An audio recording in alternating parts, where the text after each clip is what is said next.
So, try to get this kid to go to class. Luckily, he had a good high school music teacher and a good high school math teacher who talked to him in musical terms. At any rate, they said, come to school, let's talk about this guy. Whatever he's got on you, we can figure out. Or maybe you want to sound like this guy with your words of wisdom. Whatever it is, you've got to have some kind of positive bent about who you're going to be and who you want to be as you begin to study music. And then my brother said, listen to this guy. I couldn't believe it. It was technical and wondrous beyond my dreams. And then I heard this guy. He played something that blew my mind. It was actually written by Bach. So I ended up on Bach's doorstep because of heavy metal, and I began to develop a very complex relationship with this thing. At any rate, I asked those two high school teachers, couldn't we just go to school and study music all the time? Maybe a little math? And that brings us to Zoltan Kodaly. I always enjoyed the foundations of the Kodaly method, the concept that he had heard some school children singing, and he was so very appalled by the quality of their singing that he took it upon himself to develop a new method to teach children of primary and secondary education a higher quality of music. But that was an excellent start, and it ended up resulting in a higher quality of music in his home country of Hungary. And it created a methodology that could be utilized by teachers really internationally. So when we consider the Kodaly method, we think of the Kodaly principles, as it were. Kodaly believed that students should start at a very young age, that it was the most important subject that should be taught, and it should be taught throughout secondary education as well. He believed that music should be taught in a logical, sequential method, which makes a tremendous amount of sense. That music should be pleasurable, and learning should be fun, which actually should be the first reason we learn to play music. And that, of course, the voice is the most accessible and natural universal instrument. And in utilizing that voice, particularly work on intonation and singing and pitch matching, it was found to be very effective in Hungarian schools. So Kodaly utilized the diatonic scale in the beginning, and he has a movable do, re, mi, fa, sol, la, ti, do, re, mi, fa, sol, la, ti, do. But when in practice, it was found that those half steps were quite difficult to sing. So eventually what they all decided upon was to use the pentatonic scale, which had none of those half steps, and which is also a foundation for many folk and art music compositions. He also felt very compelled to use what he considered to be authentic music, folk music essentially of his country, and good composed art music. It's known that he worked with Bela Bartok and was impressed by the music that he produced and that he captured. Bartok would travel with an early phonograph that could record folk songs. He similarly did note syllables as other methods where he did ta, ti, ti, ta for a rhythm, giving students the ability to develop internal beat without necessarily counting a beat. But they also added rhythmic movement. So this idea of rhythmic movement going back and forth, and with the addition of hand signs creating notes, I think the Kodaly method really did engage all brain learning.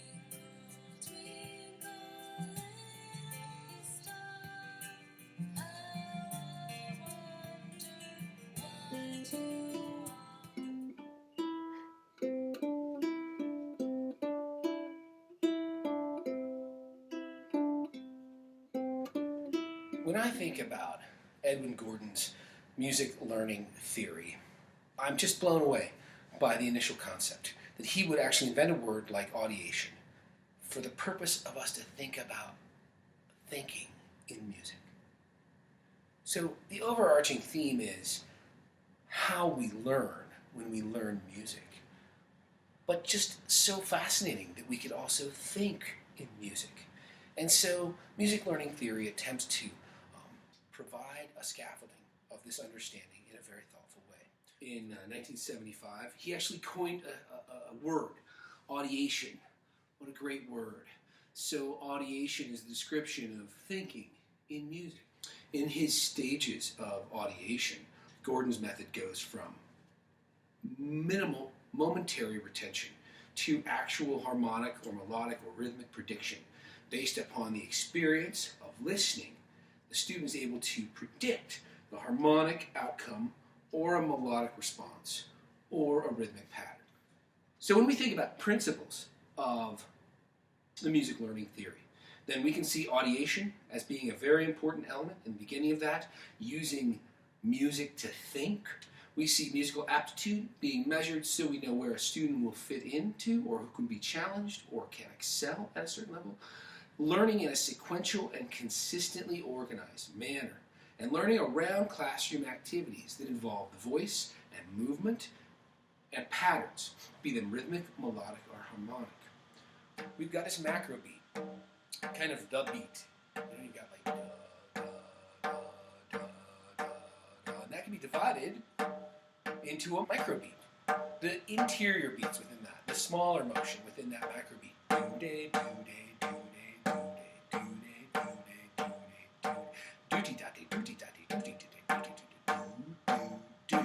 So we're verbalizing that rhythm, we're repeating that rhythm, and we're physicalizing that rhythm in order to make that a part of our rhythmic syntax, if you will. MLT does use a movable do. So do, re, mi, fa, sol, la, ti, do, do, do. So that do becomes the tonal center for the student to be able to find that pitch in the key and be in tune or exhibit intonation with that key. Then building upon the harmonic sequence from that, 1 chord, 4 chord, 5 chord, 1 chord.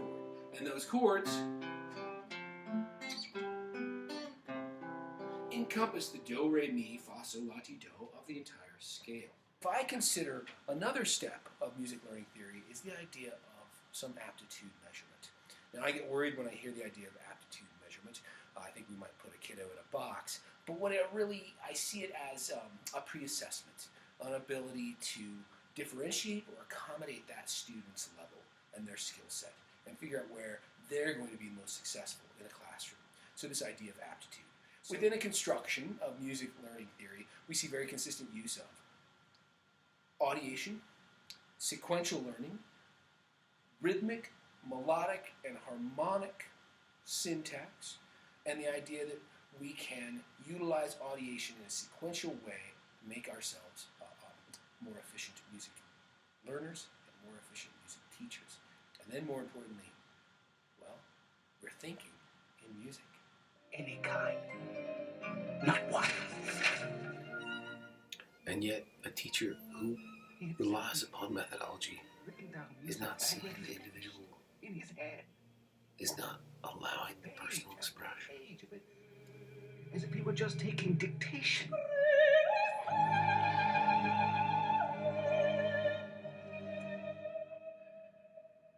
And music. Finished as no music. There is no one path to student success, no one methodology that'll work. Even consider Greenspan. Methods are incongruent with Greenspan's flexibility.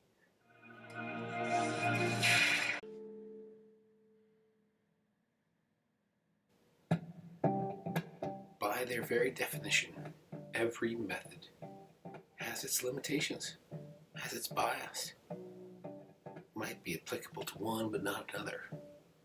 We as teachers need to be able to measure efficacy, consider true outcomes as we look to student achievement and student engagement.